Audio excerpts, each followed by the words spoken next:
Kalau tidak, kita akan menyuburkan fitnah. Menyuburkan fitnah ini lebih bahaya daripada membunuh sesama kita. Ya, sebab itulah di mata saya, tuan-tuan ni semua sama, semua orang baik, semua orang yang saya sayangi, semua orang yang saya kasihi. Walaupun apa-apa tuan-tuan dan perempuan cakap di belakang saya. Itu pandailah you dengan Allah, kemudian saya depan saya, okay, alas, tak ada apa-apa. Performance, we go in essence instead of numbers and paper credential. We go for the real thing. Baru-baru ni semasa convocation yang terakhir saya menjadi Naib Chancellor, saya berucap pendek, saya berucap 4 minit. Tetapi ucapan saya itu sangat penting. Ya, bacalah ucapan saya itu. Sebab saya kata petunjuk tentang orang itu berilmu bukan pada golongan sijilnya. Sijil yang berjela-jela. Di kalangan tuan-tuan ni tak boleh lawan sijil saya. Saya ada 20 sijil di belakang nama saya. Ya. Separuh tu mati hidup balik, gabung 3 orang pun tak boleh lawan saya. Ya. Banyak. Tapi saya tak nak itu sebagai credential. Credential ialah the essence, the DNA. Apa orang tu sebenarnya? Dia kata dia ni pandai. Apa orang pandai macam mana? Orang pandai mestilah perwatakan baik, menyenangkan orang, orang susah ditolong. If you have something urgent, he is the person for you to consult. Not the last person. He is the most reliable person in this organization. Apa-apa masalah, inilah orangnya. Sebab itulah dalam memastikan UTM terus ke depan, tuan-tuan, saya nak essence ni. The essence. Jangan nampak hebat. Politically, these are the best person because he is well connected. No. Tak boleh jadi NC kalau macam tu. From academic point of view, he is the best among us. Tak boleh. Ya. Apa lagi? He is the most senior among us. Tak boleh. Kita perlukan semua gabungan ni. The DNA. Kita nak jadikan dia sebagai contoh. Orang yang apabila kita bertelagah, jumpa dia settle masalah. Apabila kita ada sesuatu keraguan, jumpa dia settle masalah. Ya, bukan orang yang kita takuti. Dan saya tak nak buat keputusan sebagai orang yang ditakuti. Sebagai orang yang paling powerful kat UTM. Sebab orang nak tunjuk dia paling powerful. You buatlah macam mana pun, you takkan naik pangkat kalau saya tak setuju. I don't want to be that. Ya, kita nak jadi orang yang sangat membantu. Apa yang berlaku ialah, you buatlah macam mana nanti saya tolong. Ya, InsyaAllah you dapat. You tak dapat dulu, tak apa. Kita bagi gaji dulu. Dalam tempoh setahun, you matured, cukup eddahnya, kita bagi. Ya, ramai yang macam tu. Ramai. Hari ni pun ada yang dah sampai eddah. Dah sampai eddah ni cukuplah hulnya. Cukup tempoh matangnya. Boleh ditelurkan sebagai seseorang. Ya, sama ada profesor ke dan sebagainya.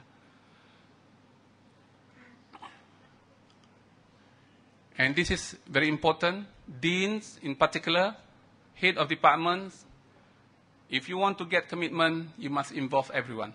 You tak boleh buat decision tempat lain, kemudian tu you kata ni decision kita, you kena setuju. You bawa dia ke mana, bincang dengan dia walaupun sekejap. Ya, banyak benda yang kita buat kat UTM, walaupun kita tak boleh buat semua perkara, kita cuba bincang sebanyak mungkin. Pelantikkan deans, komitmen daripada TNC. TNC yang pilih, TNC yang ada komiti, TNC yang cari, TNC bagi nama pada saya. Saya pun jumpa TNC, kata, okay, tak nak sambung ni sebab apa? Sebab orang ni kata dia ada masalah keluarga, bla bla bla. Okay, apa lagi? Sebab dia yang bekerja hari-hari dengan dekan, bukan saya.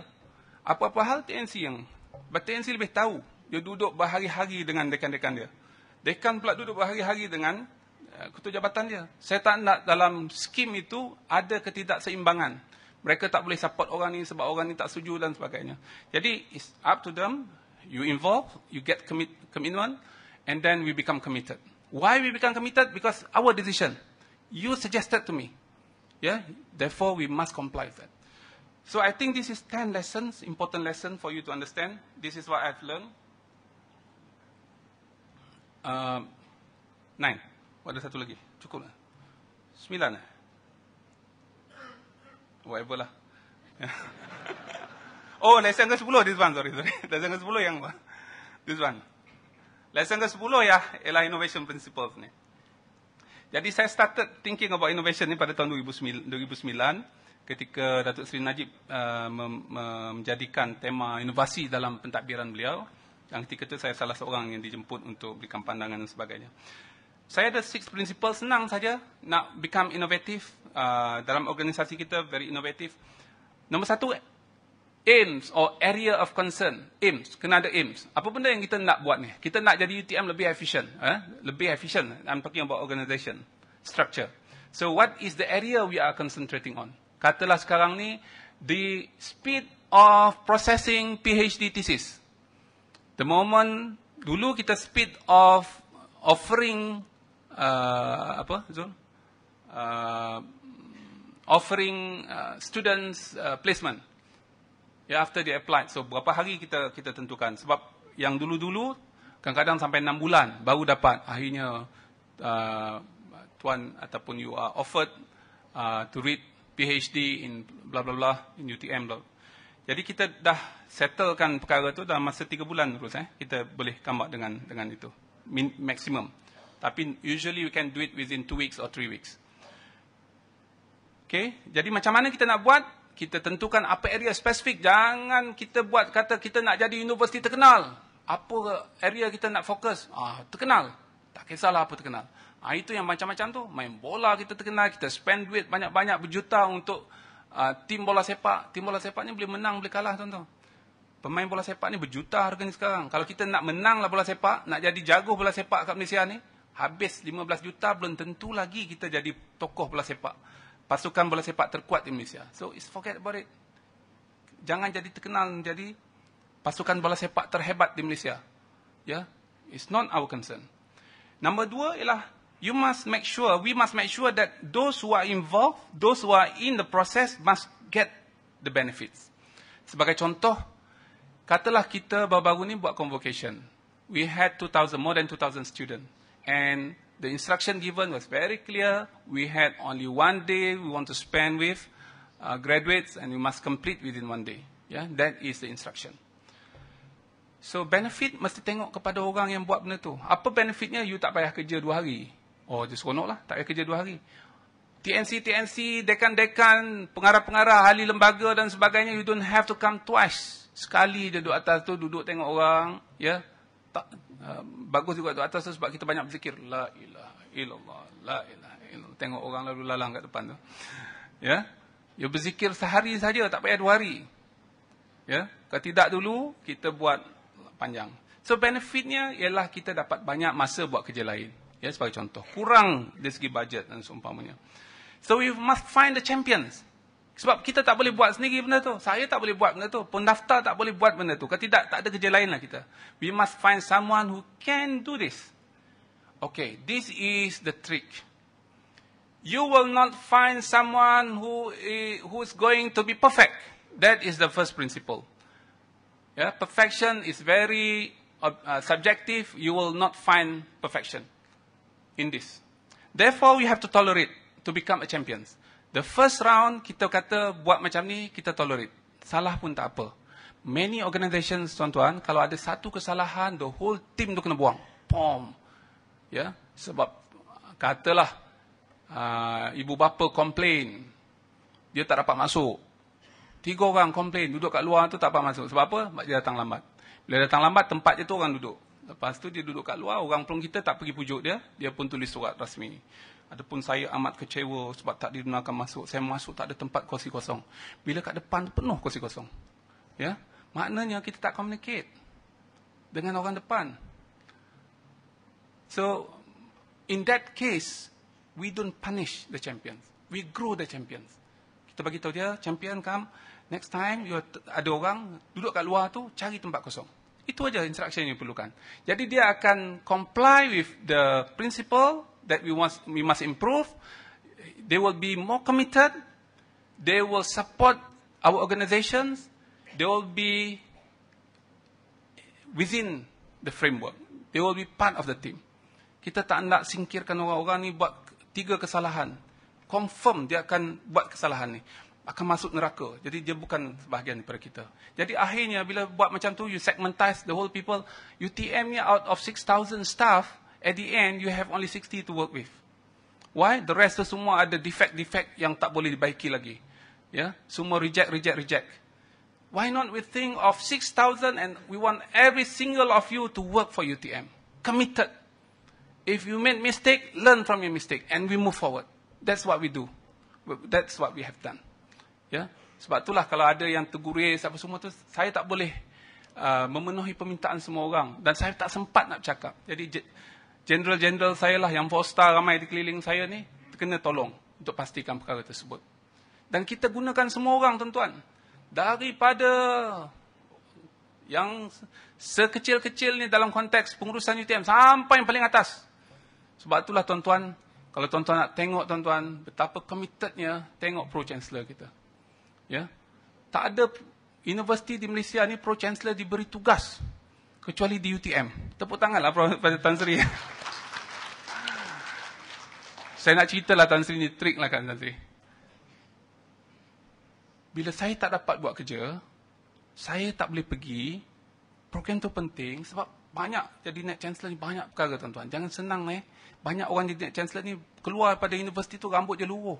Rambut saya makin subur. Ya, rambut saya tak putih. Ya, rambut saya semakin hitam. Dulu saya kurang senyum, sekarang banyak senyum. Ya, kata isteri saya lah, dulu saya kurang handsome, sekarang makin handsome. Ya. Rahsianya tuan-tuan ialah kita bekerjasama dengan semua orang. Jadi saya pun call Tan Sri, apa khabar, Puan Sri macam mana, bagus, cucu macam mana Tan Sri, bagus. Apabila nak pergi tengok cucu Tan Sri, dia pun cerita-cerita, Tan Sri boleh tolong tak Tan Sri? Apa dia? Saya kebetulan kena hadir majlis ini dan saya tak boleh tak hadir sebab tidak nanti kita miss this opportunity. Tapi ada satu program Tan Sri yang saya betul ada juga dalam UTM yang kalau saya tak hadir tak cantik nampaknya. Kalau Tan Sri ada masa minta tolong luangkan untuk hadir majlis ni, Tan Sri penyerilah majlis tu sebab Tan Sri segi ranking pun lebih tinggi daripada saya. Saya Datuk Seri je, Tan Sri berseri-seri. Tan Sri pun kata, okeylah, jalan. Tak ada masalah itu dah. Ya, Tan Sri pun ada. Jadi saya tak ada. Saya buat dengan semua orang. Termasuk ahli lembaga pengarah. Ahli lembaga pengarah kita, tuan-tuan, vetting tender. Ya, tak pernah ahli lembaga pengarah vetting tender tau. Masa zaman saya, kita jadi pengarah-pengarah kita masuk dalam komiti tender, evaluate tender, pergi negotiation, tanya si Wahid. Ya. Sebab apa? Sebab cara you deal dengan dia. Gunakan semua resources yang kita ada, networking yang kita ada, orang yang boleh membantu UTM. Jadi akan datang tuan-tuan, tuan-tuan kena buat lah. Saya tak kira lah siapa nanti, tetapi yang penting, you must be able to navigate the environment, the ecosystem. The best among us is the best that can use whatever facilities, resources available around you. Ya, semalam saya menghadap Tuanku Sultan sebab saya nak minta perkenan baginda untuk saya meninggalkan Johor Bahru. So nombor satu dia kata, kenapa nak tinggalkan Johor? Soalan pertama. Saya gagap. Kebetulan Raja Zarif kata, it's a promotion. Okay, dia pun senyum. Lepas tu, I might not be able to work with your successor. You will, sir. I will make sure that you will. Yeah. So something like that you have to. You must be able to navigate the environment. Itulah istilah yang saya boleh gunakan. You be able to connect UTM dengan royalties. You must be able to connect UTM dengan pro-chancellors, dengan ahli-ahli lembaga pengarah kita, dengan universiti dan sebagainya. Jangan ada masalah. Ada masalah, cepat selesaikan masalah tu. Katalah, ada seorang pro-chancellor tak berapa puas hati dengan UTM. Saya akan cari cara untuk dapat jumpa dia. Immediately, saya akan cari petang besok, saya akan cari masa dia. Bawa dia sembang, apa cerita Tan Sri tak sedap hati dengan orang kita. Itulah budak ni, apa salah dia dan sebagainya. Tak apalah, minta maaf Tan Sri, saya bagi pihak dia, saya lantik dia dan sebagainya. Kemudian tu, kalau Tan Sri nak orang lain, bolehlah saya gantikan orang lain. Lain kali kalau deal dengan Tan Sri, orang lain. Tapi dengan saya datang, take the trouble to travel to KL just to say I'm sorry, it's a big thing for them. Sebabnya bila saya nak tolong, dia tolong. Ya. So UTM hebat tuan-tuan bukan kerana nak chancellornya hebat. Kerana pro-chancellornya hebat. Kerana chancellornya hebat. Kerana semua orang di dalam UTM ni hebat. Termasuk tuan-tuan. Ya. So this is important thing. Kita nak champions. We create champions. Kita tak nak 2-3 orang aja hebat. Kalau kita ini semua hebat. So this is very important. The students must be great as well. We don't want our students too independent on our support. dependent on our support and they are not able to become champion. They must become champion. Yang keempat ialah just do it. Kenapa prinsip just do it ini sangat penting? Sebab semasa kita buat tu kita tahu cara nak improve. Just do it. Buat kita salah, second time kita buat better. Third time kita buat better. Fourth time kita buat better. Ya, you must do it. Selepas kali kelima, ini prinsip saya ya. Kali pertama saya buat, kali kedua saya improve, kali ketiga saya improve, kali keempat saya improve, kali kelima saya rasa saya dah boleh ajar orang. Ketika tu saya tak buat lagi dah. Saya akan cari orang buat. Kalau sedang tengok, naik Chancellor tahun 2008, 2009. Sampai 2013 saya dah cari orang. I don't want to do the same thing more than 5 years. The cycle tu must be 5 years.